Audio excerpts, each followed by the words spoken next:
नमस्कार दोस्तों, welcome to all of you my channel exam educator IAS institute में आप लोगों का बहुत बहुत स्वागत है। तो जैसा कि हमने आपसे कहा था कि हम आपको कंटेंट भी बनाकर देंगे, हम अपने प्रॉमिस के अनुसार फिर एक कंटेंट लेकर आए हैं जो नया करंट अफेयर्स का अपडेट कंटेंट है।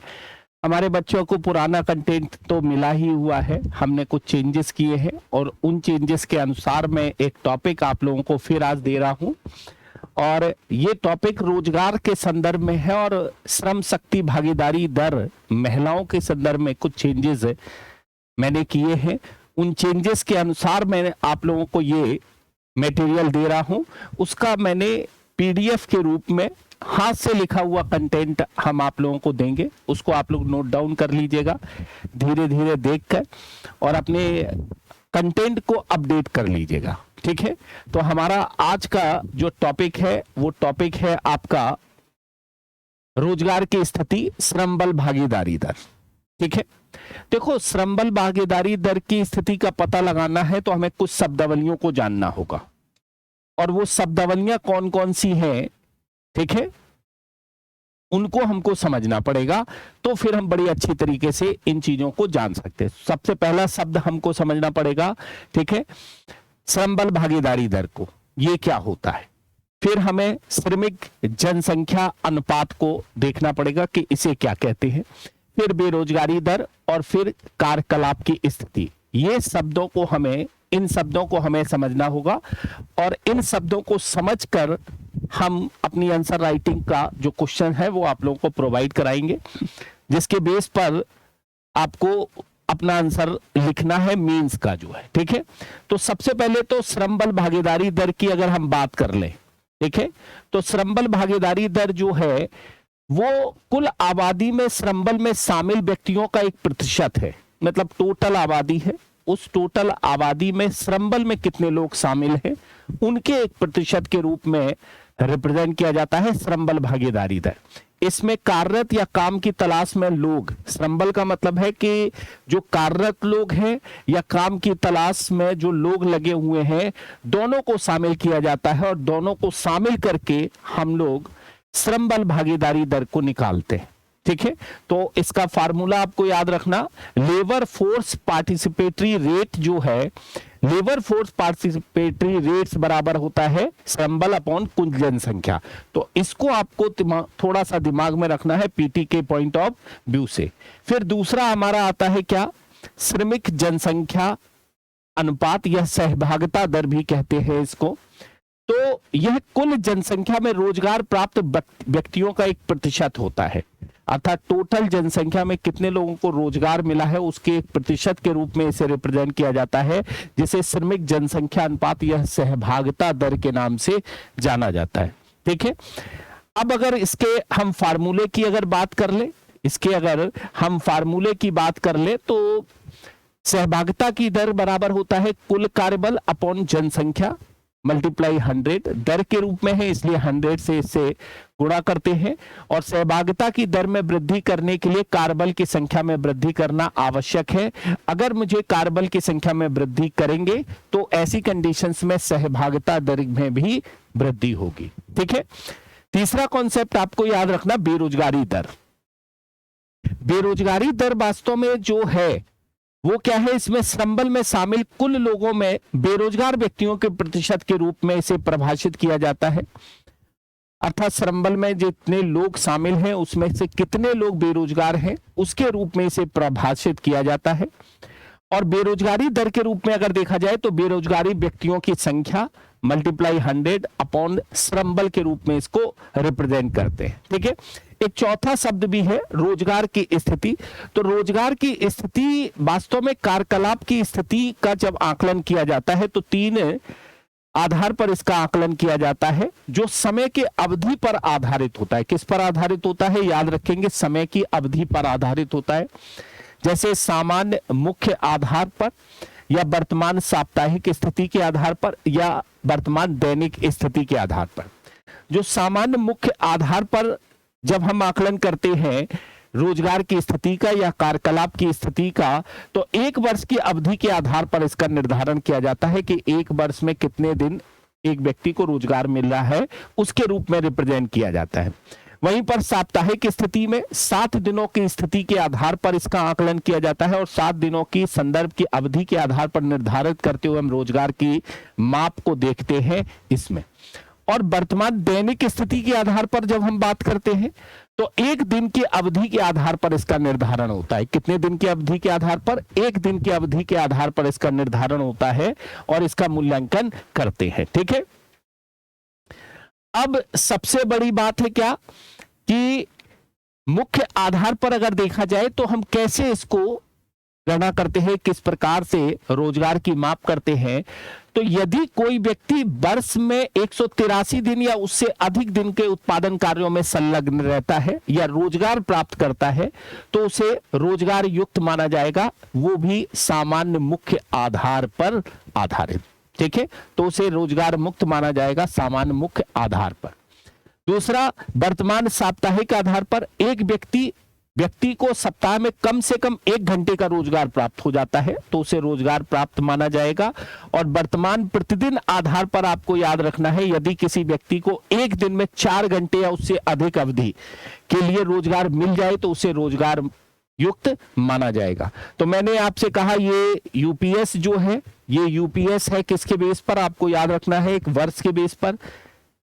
ठीक है, वीक स्टेटस के, अगर करंट वीक स्टेटस की बात करें सीडब्ल्यूसी को, तो सप्ताह में इसका आकलन किया जाता है। और दैनिक आधार पर, करंट दैनिक स्टेटस के बेस पर अगर हम इसको देखें तो डेली स्टेटस के बेस पर देखें तो 1 दिन के आधार पर, मतलब 1 दिन में 4 घंटे की अवधि इसमें शामिल होती है, 1 सप्ताह में 1 घंटे की अवधि इसमें शामिल होती है, 1 वर्ष में 183 दिन की अवधि इसमें शामिल की जाती है, जिसके आधार पर एक व्यक्ति के रोजगार की स्थिति की माप की जाती है कि कितने दिन व्यक्ति को रोजगार मिल रहा है यहां। ठीक है, तो अर्थव्यवस्था में हम रोजगार की भी माप को देखते हैं और बेरोजगारी की माप को भी देखते हैं। बेरोजगारी भी तो वो स्थिति है जिसमें व्यक्ति को रोजगार मिला ही नहीं, लेकिन अब आकलन ये भी है कि रोजगार मिलने के बाद कितने दिन उसे रोजगार मिल रहा है, ये भी आकलन करना बहुत जरूरी है। इसीलिए हम रोजगार की माप का भी आकलन करते हैं अर्थव्यवस्था में। ठीक है, अब सबसे बड़ी बात है क्या कि अगर हम देखें तो साप्ताहिक आधार पर जो हम यहां पर वर्तमान साप्ताहिक स्थिति के आधार पर जब आकलन करते हैं तो शहरी क्षेत्र के लिए इस प्रकार का आकलन किया जाता है। याद रखेंगे किसके लिए आकलन किया जाता है? साप्ताहिक स्थिति के आधार पर शहरी क्षेत्र के लिए आकलन किया जाता है, जिसे 3 महीने के अंतराल के लिए किया जाता है। कितने महीने के अंतराल के लिए किया जाता है? 3 महीने के अंतराल के लिए किया जाता है, याद रखेंगे। सामान्य स्थिति के आधार पर जब हम आकलन करते हैं तो शहरी और ग्रामीण दोनों क्षेत्रों के लिए वार्षिक आधार पर किया जाता है और इसमें प्रमुख कार्यकलाप की स्थिति जो शामिल होती है साप्ताहिक आधार पर भी इसमें शामिल करते हैं और वार्षिक आधार पर। साप्ताहिक आधार पर जो है वो शहरी 3 महीने के अंतराल पर करते हैं और वार्षिक आधार पर हमने कहा सामान्य स्थिति है शहरी और ग्रामीण। ठीक है, तो इसमें एक तरह से क्या है कि शहरी और ग्रामीण के प्रमुख कार्यकाल की स्थिति सहायक आर्थिकी कार्यकाल की स्थिति को शामिल करते हैं। और साप्ताहिक आधार पर जब स्थिति का आकलन करते हैं हम तो शहरी और ग्रामीण रोजगार और बेरोजगार के संकेतक का आकलन करते हुए इस स्थिति का आकलन करते हैं। तो इस बात को आपको बड़े अच्छी तरीके से याद रखकर चलना है। ये करंट का अपडेट जो मैं आप लोगों को दे रहा हूं। ठीक है, अब श्रम बल भागीदारी दर के आंकड़े जो है वो यहां पर देखिएगा क्या है। ठीक है, श्रम बल भागीदारी दर के आंकड़े, उसका मूल्यांकन हम लोग थोड़ा सा देख लेते हैं। क्या संकेतक है श्रम बल भागीदारी दर अर्थात LFPR। ठीक है, बिल्कुल साइड से मैं खड़ा हूं इसीलिए ये WPR है और ये UR है। तीनों आंकड़े एक तरह से ठीक है दिए गए हैं। अनएम्प्लॉयमेंट रेट भी यहां पर दिया गया है और वर्क पार्टिसिपेटरी रेट भी यहां पर दिया गया है, WPR भी दिया गया है और लेबर फोर्स पार्टिसिपेटरी रेट भी यहां पर दी गई। तीनों की दरें यहां पर लिखी हुई हैं। ठीक है, 2017-18 से 2022 तक के ट्रेंड पर हम नजर डाल रहे हैं। ठीक है, तो ट्रेंड पर अगर हम डाल रहे हैं तो LFPR जो है वो बड़ा है, लेबर फोर्स पार्टिसिपेटरी रेट बड़ा है। आप देख रहे होंगे पहले 49.8% था, फिर 57.9% हो गया है। ग्रामीण क्षेत्र में भी बड़ा है, 50.7% था, 7%, अब 60.8% हो गया है, ये भी ट्रेंड बड़ा है। शहरी क्षेत्र में भी बड़ा है LFPR, 47.6% था, 50.4% हो गया है। पुरुषों का भी 75.8% था, 78.5% हो गया है। महिलाओं का भी 23.3% था और 37% LFPR हो गया है। ये आप देख रहे होंगे कि महिलाओं के LFPR में भी बढ़ोतरी होते हुए दिखाई दे रही है 2017 से 2017-18 से 2022-23 के ट्रेंड में, सभी में इंक्रीमेंट होते हुए दिखाई दे रहा है, सरकार की जो रिपोर्ट कह रही है। ठीक है, WPR की स्थिति देखी जाए तो 46.8% है और ठीक है 56% हो गया है, ये भी स्थिति बढ़ते हुए दिखाई दे रही है। और UR देखा जाए तो UR कम हो रहा है। अनएम्प्लॉयमेंट रेट, बेरोजगारी दर यहां पर कम होते हुए दिखाई दे रही है। कुल पहले 6% थी 17-18 में, आज कम होकर 3.2% हो गई। मतलब सरकार कह रही है बेरोजगारी दर भारत में कम हुई है 2022-23 में। इस तरह के आंकड़े सरकार के द्वारा दिखाए गए हैं। ठीक है, तो इसको आपको यहां पर ये आंकड़े याद रखना है। ठीक है, एक बात आपको यहां पर याद रखना है क्या कि राष्ट्रीय प्रतिदर से सर्वेक्षण संगठन ने अप्रैल 2017 में आवधिक श्रम बल सर्वेक्षण को प्रारंभ किया था। इसका मुख्य उद्देश्य रोजगार और बेरोजगारी संबंधी मुख्य संकेतकों को दिया जाता है और इसका मूल्यांकन निम्न गतिविधियों में किया जाता है। ठीक है, मतलब इनका आकलन करने के लिए इसका उपयोग किया जाता है। और भारत में महिलाओं की कुल संख्या लगभग 66.30 करोड़ रुपए है, जिसमें 45 करोड़ महिलाओं की उम्र 15 से 64 वर्ष के बीच है, जो श्रम बल के अंतर्गत आती है। 15 से 64 वर्ष के बीच है जो श्रम बल के अंतर्गत आती है। अब आपको यहां पर यह याद रखना है 15 से 64 नहीं, भारत के लिए 1559 वर्ष की महिलाएं एक तरह से यहां पर शामिल की जाती है। ठीक है, ये अंतरराष्ट्रीय स्तर पर जो पैमाने हैं उसके बेस पर यह बात लिखी गई है। ठीक है, भारत में बेरोजगारी की स्थिति अगर हम आकलन कर लें तो बेरोजगारी की स्थिति का आकलन कर लें तो ये भी आंकड़े मैंने थोड़े से चेंज करते हुए दिखाए हैं, बस आप लोगों को नोट करना है, इसलिए आप लोग नोट कर लीजिएगा। ठीक है, जैसे 15 वर्ष और उससे अधिक आयु के व्यक्तियों के सामान्य स्थिति में बेरोजगारी दर ग्रामीण और शहरी क्षेत्र में 3.2% थी। ठीक है ना, कितना था? 3.2% थी। ये मैंने पहले भी दिखा दिया है शहरी और ग्रामीण क्षेत्र में। अर्थात शहरी क्षेत्र में पुरुषों की अगर देखा जाए तो 3.3% है और महिलाओं की अगर देखी जाए 22-23 में तो 2.9% चल रही है। और संयुक्त रूप से अगर देखा जाए तो 2022-23 में 3.2% है और ये एक तरह से बेरोजगारी दर की स्थिति दिखाई गई है 22-23 की। ठीक है, संयुक्त आंकड़े का अनुमान 2017-18 से अगर तुलना की जाए तो 17-18 में और इसमें अंतर देख लीजिए आप, बिल्कुल एक तरह से आप देख सकते हैं। पहले 6% था, फिर कितना हो गया संयुक्त आंकड़े में 4.1% और बेरोजगारी दर 3.2%। सरकार के आंकड़ों के अनुसार बेरोजगारी दर कम हो रही है। ठीक है, ये आंकड़े दिए गए हैं। ठीक है, अगर हम ग्रामीण क्षेत्र और शहरी क्षेत्र को अलग अलग देखें बेरोजगारी दर की स्थिति शहरी और ग्रामीण क्षेत्र में, तो ग्रामीण क्षेत्र में पुरुषों का अगर देखें,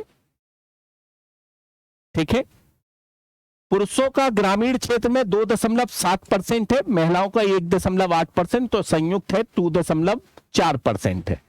और पुरुषों की अगर स्थिति देखी जाए शहरी क्षेत्र में तो 4.7, महिलाओं की 7.5 और संयुक्त है 5.4% की बेरोजगारी की दर दिख रही है। ये आंकड़े एक तरह से रिप्रेजेंट किए जा रहे हैं वर्तमान में। तो इन आंकड़ों को थोड़ा सा आप लोगों को देखना है कि भैया क्या आंकड़े चल रहे हैं जिसके बेस पर ये दिए जा रहे हैं आंकड़े। ठीक है, बेरोजगारी की स्थिति ये हमने एक तरह से आप लोगों को बता ही दिया है क्या स्थिति चल रही है। महिलाओं की स्थिति देख लेते हैं अब। ठीक है, किसकी? महिलाओं की स्थिति, जिस पर बेस्ड होकर हमें आपको क्वेश्चंस का आंसर लिखाना है। भारत में पुरुषों के लिए LFPR 2017-18 में 75.8% था, जो 2022-23 में बढ़कर 78.5% हो गया, और महिलाओं के लिए LFPR वृद्धि 23.3% से बढ़कर 37% हो गई है। LFPR कितना बढ़ गया है? 37% हो गया है। आप देख सकते हैं यहां पुरुषों का LFPR 2017-18 में 75.8% था, 2022-23 में 78.5%, महिलाओं की स्थिति 17-18 में 23.3% की थी, और 22-23 में ये 37% दिखा रहा है लेबर फोर्स पार्टिसिपेटरी रेट महिलाओं का। ठीक है, वर्तमान में यह अंतर बहुत ज्यादा है, लगभग दुगना बना हुआ है। आप देख सकते हैं दोनों का तुलनात्मक अगर अध्ययन किया जाए तो आज भी दुगना बना हुआ दिखाई दे रहा है। भारत में पुरुषों के लिए सहभागिता दर 2022-23 में बढ़कर 76% हो गया है, जबकि महिलाओं के लिए यह 35.9% है। महिलाओं के लिए सहभागिता दर आज भी कम है। आप देख रहे होंगे 22-23 की ये स्थिति दिखाई दे रही है। पुरुषों के लिए सहभागिता दर 76% है, और जबकि महिलाओं के लिए 35.9% की सहभागिता दर दिखाई दे रही है। 2022-23 तक के आंकड़े ये रिप्रेजेंट कर रहे हैं। ठीक है, यही एक तरह से अगर हम देखें सहभागिता दर के आंकड़े व्यक्ति के रूप में अगर देखा जाए तो 2022-23 की स्थिति देखी जाए 76% है, 35.9% है, 56% की स्थिति दिखाई दे रही है 22-23 में। आप देख रहे होंगे आंकड़े के रूप में, और व्यक्ति के रूप में 2017-18 में देखा जाए तो 46.8% है, और मेल की 71.2%, और फीमेल की 22% है। तो बढ़ी तो है, लेकिन आज भी कहीं ना कहीं एक अंतर बहुत ज्यादा सहभागिता दर का बना हुआ है वर्तमान में भी। ठीक है, हाँ वो अलग बात है, अगर पहले से तुलना कर लेंगे तो हमको एक तरह से बढ़ी हुई दिखाई दे रही है। आप देखिए सहभागिता दर बढ़ी हुई दिखाई दे रही है, लेकिन फिर भी ये अंतर बना हुआ है सहभागिता दर का। ठीक है, अब सामान्य स्तर पर बेरोजगारी दर को अगर हम देखें तो सामान्य स्तर पर बेरोजगारी दर की स्थिति का अगर हम आकलन करते हैं, ठीक है, तो हमने कहा 22-23 में 3.2% है, 17-18 में 6% थी, मेल 3.3% और फीमेल 2.9% की है। एक तरह से जो सामान्य स्तर की बेरोजगारी है संयुक्त रूप से उससे भी ज्यादा है मेल की, और फीमेल की थोड़ी सी कम है। पहले क्या थी 6.1% और 5.6% की दिखाई दे रही है। शहरी क्षेत्र में महिलाओं और ग्रामीण क्षेत्र से अलग है। याद रखना, शहरी क्षेत्र में महिलाओं की बेरोजगारी दर ग्रामीण क्षेत्र से अधिक है। शहरी क्षेत्र में महिलाओं की जो बेरोजगारी दर है वो अधिक है। शहरी क्षेत्र में 7.5% और ग्रामीण क्षेत्र में 1.8% की दिखाई दे रही है। ठीक है, स्थिति का अवलोकन करने से पता चल रहा है, यहां पर 3 मुद्दे निकल कर आते हैं। अब आपके मेंस में 3 मुद्दे एक तरह से निकल कर आते हैं। वो तो हो गई आंकड़ों की बात जो हमने आप लोगों को दे दी है, जो मेंस की परीक्षा को लिखने के लिए आते हैं। पहला, महिलाओं का LFPR कम होने का कारण, श्रम बल भागीदारी कम होने के कारण क्या है? महिलाओं की पुरुषों की तुलना में सहभागिता दर कम क्यों है? और तीसरा, ग्रामीण क्षेत्र में महिलाओं में बेरोजगारी दर, ठीक है, कम क्यों है? बेरोजगारी दर कम क्यों है? ठीक है, रोजगार के अवसर एक तरह से ज्यादा क्यों है? ठीक है, सामाजिक आर्थिक पिछड़ेपन का परिणाम है ये। सामाजिक प्रभाव अगर देखा जाए तो आज भी महिलाओं की नौकरी करना वर्जित माना जाता है। एक कारण यह है। शिक्षित करने का उद्देश्य बेहतर विवाह और जीवन साथी है। मतलब लोगों के द्वारा महिलाओं को शिक्षित करने का उद्देश्य क्या है? एक बेहतर जीवन साथी मिल जाए उसको, इसीलिए महिला को शिक्षित किया जाता है। समाज में महिलाओं को आज भी एक वस्तु के रूप में देखा जाता है। कारखानों और उद्यमों में उनका शोषण प्रारंभ हो जाता है जब वस्तु के रूप में देखा जाता है। शारीरिक संरचना में समयानुसार बदलाव, इसलिए उन्हें कार्यक्षेत्र में रखकर कोई ज्यादा बड़ा एक तरह से कार्य नहीं देना चाहता है। ये एक सबसे बड़ी चुनौती है। तो कुछ पॉइंट हैं जो आपको हमेशा ही याद रखना है। सामाजिक प्रभाव क्या है? आज भी महिलाओं में नौकरी करना जो समाज में है वो वर्जित माना जाता है। शिक्षित करने का उद्देश्य बेहतर विवाह या जीवन साथी को चुनना। समाज में महिलाओं को आज भी एक वस्तु के रूप में देखा जाता है। कारखानों और उद्यमों में उनका शोषण प्रारंभ हो जाता है, और शारीरिक संरचना में समय अनुसार बदलाव करके बेहतर एक तरह से बदलाव होते हैं, और इसीलिए उन्हें हर कार्य नहीं दिया जाता है। उनको एक तरह से छुट्टियां ज्यादा जरूरत पड़ती है, इसलिए हर कार्य नहीं दिया जाता है। इसीलिए महिलाओं के संदर्भ में दो तरह के प्रभाव दिखाई देते हैं अगर देखा जाए, ठीक है।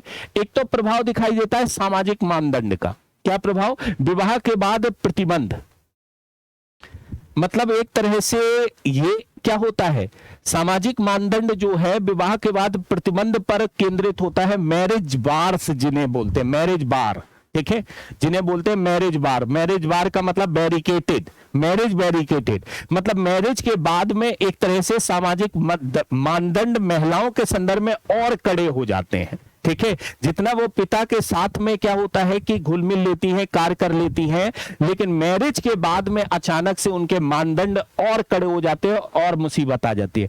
दूसरा पेरेंटहुड प्रभाव, ये भी है, बच्चों की देखभाल करना की जिम्मेदारी महिलाओं में मानी जाती है ज्यादा से ज्यादा, कि भैया बच्चों की एक तरह से जिम्मेदारी किसकी है? महिलाओं की है।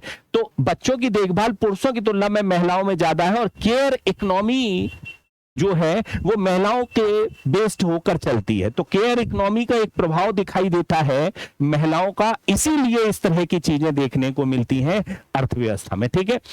आर्थिक पिछड़ापन, आर्थिक पिछड़ापन का मतलब क्या है? गोल्डन के यू आकार के कर्व ने प्रदर्शित किया है कि उनके अनुसार श्रम बाजार में महिलाओं की भागीदारी और आर्थिक समृद्धि के बीच कोई सुसंगत संबंध नहीं है, ठीक है। जैसे महिलाओं की भागीदारी सुसंगत संबंध नहीं है, किसके बीच में?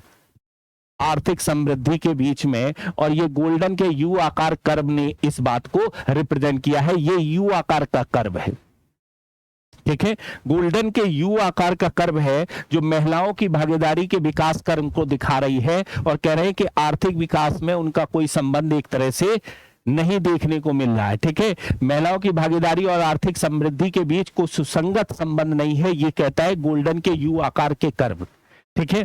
कैसा है यू आकार का कर्व? आप देख रहे होंगे कि कृषि क्षेत्र में महिलाओं की जो भागीदारी है धीरे धीरे विकास के साथ में क्या होता है? कम होती जा रही है। औद्योगिक संरचना में कम हुई है, सेवा क्षेत्र में थोड़ी सी अब बढ़ते हुए दिखाई दे रही है ये, ठीक है। तो सेवा क्षेत्र में ये एक तरह से बढ़ते हुए दिखाई दे रही है। कार्यबल में विवाहित महिलाओं की स्थिति आप देख रहे होंगे कि इस तरह से ये रिप्रेजेंट हो रही है। 19, इस कर्व को थोड़ा सा समझिएगा, ठीक है। 60-40-20, 60-40-20, 1970 1820, 1950 1880, 1910, 1940 और 1970 और 1900 वर्ष के बीच में है। तो आप देख रहे होंगे पहले कृषि के क्षेत्र में इनकी स्थिति धीरे धीरे, पहले 60 के दशक में बहुत ज्यादा थी महिलाओं की स्थिति, ठीक है। महिलाओं की जो भागीदारी थी विवाहित महिलाओं की ज्यादा थी, धीरे धीरे कम होती जा रही है समय के अनुसार। और समय के अनुसार एक तरह से 1790 के ईस्वी में बहुत ज्यादा महिलाओं की भागीदारी थी, धीरे धीरे एक तरह से जैसी औद्योगिक संरचना हुई तो ये कम होती चली गई 1910 में। और सेवा क्षेत्र में एक तरह से क्या हुई? बढ़ती हुई चली गई यहाँ। तो 1970 तक का ये ग्राफ दिया हुआ है जिसमें ये दिखाया गया है कि किस तरह से ये कर्व बनते हुए दिखाया गया है, ठीक है। आप देखिए कि पहले क्या था, निम्न आय वाले देशों में महिलाओं की श्रम बल भागीदारी दर बहुत तेजी से एक तरह से रिप्रेजेंट हो रही थी, बहुत ज्यादा है। कृषि में उनकी हिस्सेदारी बहुत ज्यादा थी। मध्यम आय वाले जो देश है फिर कम हो जाती है, और फिर उच्च आय वाले देश में फिर से उनकी भागीदारी एक तरह से ज्यादा हो जाती है। क्यों? वास्तव में ऐसा इसलिए होता है क्योंकि गर्भ निरोधक सेवन करने से बच्चों की जल्दबाजी उन्हें नहीं होती है, और इससे शिक्षा और कैरियर की संभावनाओं में उनकी वृद्धि होती है, जिससे उनके रोजगार के अवसर बढ़ते हैं। तो अगर हम देखें तो निम्न आय वाले देशों में महिलाओं की श्रम बल भागीदारी दर ज्यादा रहती है, मध्यम आय वाले देशों में भारत एक तरह से देखा जाए तो कम हो जाती है, और फिर उच्च आय वाले देशों में भी महिलाओं की श्रम बल भागीदारी दर बढ़ जाती है, क्योंकि बच्चों की केयर इकोनॉमी से वो बाहर आती हैं, और केयर इकोनॉमी से बाहर आती हैं, और इस तरह से ये चीजें देखने को मिलती हैं बेसिकली, ठीक है। तो आपको ये याद रखकर चलना है, तो ठीक। तो सामाजिक और आर्थिक पिछड़ेपन का एक प्रभाव है जिसके कारण से महिलाएं की श्रम बल भागीदारी दर कम हो रही है। आर्थिक पिछड़ापन इसलिए भी है क्योंकि पर्याप्त संख्या में रोजगार के अवसर भी नहीं है, ये भी एक कारण है महिलाओं की कम होने के कारण से। भारत में 99% महिलाएं जो अपने कार्य को निर्देशक बताती हैं, बिना वेतन के कार्य करती हैं, लेकिन वास्तव में क्या है, उन्हें वेतन नहीं मिलता है। अपने आप को 99% महिलाएं अपने आप को क्या बताती हैं कि मैं निर्देशक हूं। इस तरह की बातें महिलाएं करती हैं। वर्ल्ड बैंक की report women business and the law 2023 के अनुसार, किसके अनुसार? 2023 के अनुसार आज भी दुनिया में पुरुषों के मुकाबले केवल 2/3 कानूनी अधिकार महिलाओं को प्राप्त है। महिलाओं को कानूनी अधिकार ही प्राप्त नहीं है। और यह रिपोर्ट कहती है कौन? Women business and the law 2023 की रिपोर्ट यह कहती है। तो यह भी एक कारण है भारत में महिलाओं की स्थिति कम होने का। ठीक है, करंट अपडेट मैटर है। हमने पहले जो पढ़ाया है उसमें अब बहुत सी चीजें चेंज कर दिया हूं। यही मेरे एक खूबी है कि मैं समय के अनुसार चेंज कर देता हूं, और इसीलिए मुझे बहुत ज्यादा, अगर लोग कहते हैं ना कि सर आप वही धर्रे वाला क्यों नहीं लिखाते हैं जो पुराना लिखा दिया, मैं हमेशा चेंज करता हूं। ठीक है, 1 साल होने के बाद हमारा नोट्स चेंज हो जाता है, बहुत सी चीजें जो करंट की होती हैं वो लिखते हैं। ठीक है, असमानता भी एक मुद्दा है। जबकि भारत का संविधान का अनुच्छेद 39A 39D और अनुच्छेद 42 के तहत पुरुष और महिलाओं दोनों को समान कार्य के लिए समान वेतन की गारंटी देता है। यह अनुच्छेद 15(1) और अनुच्छेद 15(2) के तहत लैंगिक भेदभाव को भी रोकता है। फिर भी भारत में असमानताएं बहुत ज्यादा व्याप्त है, जो कारण बनती है किसका? श्रम बल भागीदारी दर में महिलाओं को पीछे रहने। फिर भी यह अंतर ज्यादा है, अर्थात भारत में लैंगिक वेतन अंतराल भी बहुत ज्यादा बना हुआ है। अर्थात लैंगिक आधार पर वेतन भी महिलाओं को बहुत कम मिलता है, जो आर्थिक पिछड़ेपन का एक रिजल्ट देखने को मिलता है भारत में। ठीक है, दूसरा, केंद्रीय सांख्यिकी और कार्यक्रम क्रियान्वयन मंत्रालय द्वारा जारी भारत में महिला और पुरुष 2022 की रिपोर्ट के अनुसार, कौन सी रिपोर्ट? 2022 की रिपोर्ट के अनुसार पिछले 1 दशक में पुरुष और महिलाओं के बीच असमानता बढ़ी है। पुरुष और महिलाओं के बीच असमानता बढ़ी है, जहां उच्च वेतन स्तर पर अंतराल और अधिक बढ़ गया है। मतलब उच्च, जो एक तरह से वेतन स्तर पर अंतराल और बढ़ गया है महिला और पुरुष का, ये खुद कहता है केंद्रीय सांख्यिकी और कार्यक्रम क्रियान्वयन मंत्रालय द्वारा जारी रिपोर्ट महिला और पुरुष 2022 में। इस बात को उन्होंने मेंशन किया है। विश्व असमानता रिपोर्ट 2022 में भी रिपोर्ट प्रस्तुत की गई है। वैश्विक आय में लैंगिक असमानता के अनुसार भारत में पुरुष श्रम आय में 82% हिस्सेदारी रखते हैं, जबकि महिलाएं केवल 18% हिस्सेदारी रखती हैं। यह विश्व असमानता रिपोर्ट कहती है।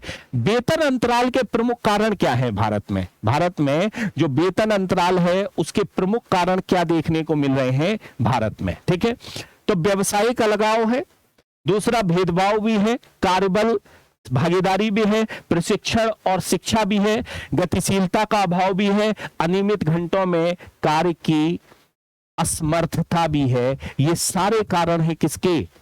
वेतन अंतराल में भारत में, याद रखेंगे। ठीक है, व्यवसायिक अलगाव भी देखने को मिलता है। कम वेतन वाले कार्यों में केंद्रित होती है, उन्हें रखा ही जाता है कि कम वेतन वाले कार्यों में रखा जाए, जबकि पुरुष प्रौद्योगिकी, इंजीनियरिंग जैसे उच्च वेतन वाले कार्यों में रहते हैं। भेदभाव भी है, नियुक्ति को लेकर है, पदोन्नति को लेकर है, भुगतान में पूर्वाग्रह का सामना भी करना पड़ता है, और कार्यबल भागीदारी भी है, पार्ट टाइम कार्य की तलाश में रहती है महिलाएं। ये भी एक चुनौती है जो महिलाओं के श्रम बल भागीदारी दर को रोकने का काम करती है। और भी कई कारण है, ठीक है, और भी कई कारण है। शिक्षा और प्रशिक्षण, शिक्षा तक पहुंच उनकी सीमित है, प्रशिक्षण तक पहुंच सीमित है। अनियमित घंटों में कार्य सीमा है, उनका एक तरह से क्या है कि जो कार्य सीमा है वो हो सकता है समय पर ना पहुंच पाए अपने गृह कार्यों की वजह से, इसी कारण से भी चुनौती बनते हुए दिखाई देती है। और गतिशीलता है, कार्यस्थल में पहुंचने की गतिशीलता भी कम होते हुए दिखाई देती है। ठीक है, औपचारीकरण की ओर भी खिसकाव हो रहा है आज वर्तमान में। विश्व बैंक के अनुसार महिलाओं की भागीदारी अर्थव्यवस्था में बढ़ सकती है यदि पार्ट टाइम के अवसर में वृद्धि हो जाती है, तो महिलाओं की भागीदारी बढ़ जाएगी और रोजगार में नियमित प्रकार के अवसर मिल जाए। और तीसरा, कार्यस्थल में महिलाओं की सुरक्षा और सुविधा प्राप्त हो जाए। तो विश्व बैंक भी ये कहता है कि महिलाओं की भागीदारी बढ़ सकती है, लेकिन अगर 3 चीजें हो जाती हैं तो बढ़ सकती है, नहीं तो नहीं बढ़ेगी। ठीक है, 1991 में आर्थिक सुधारों के पश्चात महिलाओं को कम वेतन के रूप में, ठीक है, के रूप में मान्यता दी गई थी। 1991 के जब आर्थिक सुधार हुए तो ये माना गया कि महिलाओं को कम वेतन में हम रख सकते हैं, ठीक है। इसीलिए महिलाओं की इच्छा शक्ति को कम कर दिया इसने, क्योंकि जो वास्तव में क्या है, निवेश आया, वो निवेश इसी के बेस्ड होकर पहले से ही मनोदशा बनाया था। ये सरकार की नीति नहीं थी, ये सरकार की नीति नहीं थी, ये कदापि नहीं थी सरकार की। लेकिन जब निवेश आया तो इंडस्ट्रियलिस्ट के मन में ये विचार था कि महिलाओं को कम से कम वेतन देना है, इस पर काम करना है। इसीलिए महिलाओं की इच्छा शक्ति भी कम हो गई, क्योंकि वर्किंग एक तरह से क्या है कि अगर देखा जाए तो दो तरह की से महिलाएं दिखाई दे रही हैं। कॉन्ट्रैक्ट के कारण, अनौपचारिकरण के कारण से शोषण हो रहा है उनका, कॉन्ट्रैक्ट के कारण से या अनौपचारिकरण के कारण से। हाउस वाइफ है तो इच्छा नहीं है, कॉन्ट्रैक्ट से बाहर काम करना चाहती हैं या कॉन्ट्रैक्ट के दर से बाहर नहीं निकलना चाहती हैं। ऐसी समझ जो स्थिति है वो महिलाओं की देखने को मिल रही है, ठीक है। श्रम बाजार में औपचारिकरण की प्रक्रिया में भी एक तरह से चुनौती है। श्रम जो बाजार है वो सस्ता श्रम मांगता है। प्रतियोगी बाजार लागत को कम करने की बात करता है। जो महिलाएं एक तरह से क्या होती हैं कि कम वेतन पर काम करने के लिए तैयार तो हो गई शुरुआत में, लेकिन बाद में चुनौती बनकर आना शुरू हो गई, ठीक है। औपचारिकरण के प्रभाव के कारण LFPR भी गिर रहा है, क्योंकि भाई जाहिर सी बात है कि जब हम कॉन्ट्रैक्ट बेस पर करेंगे तो गिरेगा ही गिरेगा। विश्व बैंक के अनुसार भारत में LFPR में महिलाओं की भागीदारी हो भी रही है तो वह नेपाल, श्रीलंका, बांग्लादेश से नीचे आ गई है, जो महिला सशक्तिकरण के लिए अच्छा नहीं है, ये बात है। स्वयं की रुचि भी है जिसके कारण से महिलाएं काम नहीं करना चाहती हैं। शोषण का एक भय और अभिरुचि का अभाव देखने को मिलता है, ठीक है। अगर हम प्रयास की बात कर दें तो क्या प्रयास किए जा रहे हैं, ठीक है। तो एक तो सबसे बड़ी बात है कि समान पारिश्रमिक, संवैधानिक एक तरह से प्रयास की अगर हम बात करें तो समान पारिश्रमिक अधिनियम वर्ष 1976 में सुनिश्चित करने के लिए पारित किया गया था। पुरुष और महिला को समान कार्य के लिए समान वेतन दिया जाए, ये समान पारिश्रमिक अधिनियम लाया गया था। मातृत्व लाभ अधिनियम 2017 में इसमें संशोधन करके मातृत्व लाभ की अवधि को 12 सप्ताह से बढ़ाकर 26 सप्ताह कर दिया गया है। 2017 में मातृत्व लाभ अधिनियम के अंतर्गत मातृत्व लाभ ले सकती है महिलाएं, ठीक है। कार्य स्तर पर महिलाओं का यौन शोषण निवारण, प्रतिषेध और पतितो, ठीक है, अधिनियम वर्ष 2013 में पारित किया गया, जिसके अंतर्गत प्रत्येक नियोक्ता को शिकायत निवारण हेतु एक तंत्र स्थापित करने और उसे सुनिश्चित करने की आवश्यकता है। इस पर भी एक तरह से ध्यान दिया गया भारत में महिलाओं के संदर्भ में। सामाजिक सुरक्षा संहिता भी लाई गई 2020 में।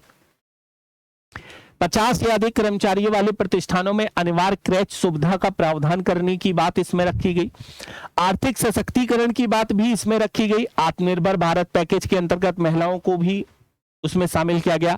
उत्पादन क्षमता में निवेश को बढ़ावा दिया गया और प्रधानमंत्री मुद्रा योजना के अंतर्गत भी महिलाओं को एक तरह से आर्थिक लाभ प्रदान किए जा रहे हैं वर्तमान में, ठीक है। बेटी बचाओ बेटी पढ़ाओ योजना भी लागू की गई है, जिसे जनवरी 2015 में सेक्स सिलेक्टिव अबॉर्शन और डिक्लाइन चाइल्ड सेक्स रेशियो को सुधारने के लिए इसे लाया गया था। यह पहल 3 मंत्रालय की है, महिला एवं बाल विकास मंत्रालय की, स्वास्थ्य एवं परिवार कल्याण मंत्रालय की, मानव संसाधन विकास मंत्रालय की, 3 मंत्रालयों की यह पहल है। और वर्ष 2011 में प्रति 1000 लड़कों पर 918 लड़कियां थी। वर्ष 2019-20 में 934 हो गई हैं। ये एक अच्छी एक तरह से स्थिति देखी जा सकती है, महिलाओं की संख्या यहां पर बढ़ रही है इसके कारण से, ठीक है। वहीं पर वन स्टॉप सेंटर भी बनाया गया है महिलाओं के विकास के लिए। अप्रैल 2015 में प्रारंभ किया गया था। केंद्र प्रायोजित योजना है महिलाओं के खिलाफ हिंसा की समस्या का समाधान करने के लिए।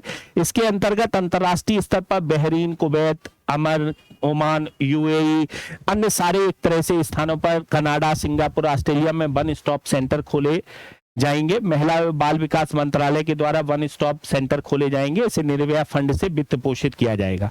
एक निर्भया फंड भी 2013 में बनाया गया था। महिला सुरक्षा का एक नॉन फ्लेक्सिबल कॉर्पस फंड प्रदान करता है और ये भारत के वित्त मंत्रालय के आर्थिक मामलों के विभाग द्वारा प्रशासित होता है, जिसमें महिला की सुरक्षा के लिए फंड एक तरह से रखा गया है। प्रधानमंत्री महिला शक्ति केंद्र 2017-18 में लाया गया महिलाओं के सशक्तिकरण के लिए, ये भी एक तरह से लाया गया है महिलाओं के विकास के लिए। ठीक है, उत्तर प्रदेश में भी महिलाओं के विकास के लिए एक तरह से कार्य हो रहे हैं। महिलाओं के सर्वांगीण विकास हेतु प्रदेश सरकार द्वारा निरंतर प्रयासरत है। अतः महिलाओं की आर्थिक और सामाजिक स्थिति सुधारने के लिए अनेक योजनाएं चलाई जा रही है, जैसे कन्या सुमंगला योजना अप्रैल 2019 में इसे लागू किया गया, जिसका लक्ष्य बालिकाओं के स्वास्थ्य और शिक्षा के स्तर में वृद्धि करके उनके भविष्य को उज्जवल बनाने, कन्या भ्रूण हत्या को रोकने, बाल विवाह को रोकने, महिलाओं के प्रति सम्मान भाव को जागृत करना है।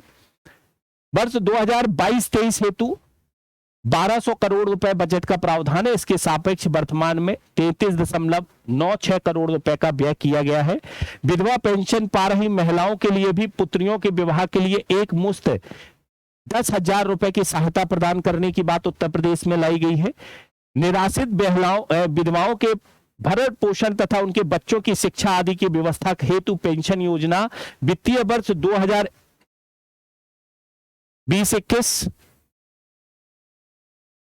से प्रति लाभार्थी 1,000 कर दी गई है। वित्तीय वर्ष 2022-23 में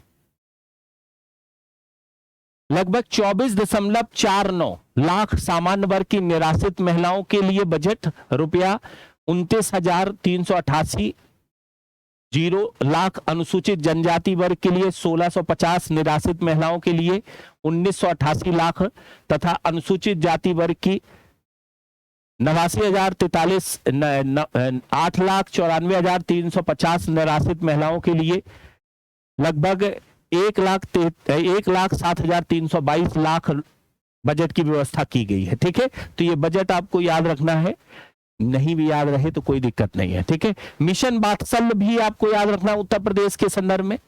किशोर न्यायालय बालकों की देखभाल और संरक्षण अधिनियम 2000 के तहत मिशन वात्सल्य के अंतर्गत निम्नलिखित प्रयास किए जा रहे हैं। प्रदेश के 75 जिलों में बाल कल्याण समिति की स्थापना की गई है। जनपद में विशेषज्ञ दत्तक ग्रहण अभिग्रहण इकाई की स्थापना की गई है। राज्य बाल कल्याण इकाई तथा जिला बाल संरक्षण इकाइयों की स्थापना किया जाना प्रस्तावित है। ऐसी विधवा महिला जो 35 वर्ष से कम आयु की है, आयकर दाता नहीं है, उनसे विवाह करने के लिए दंपति को प्रोत्साहन स्वरूप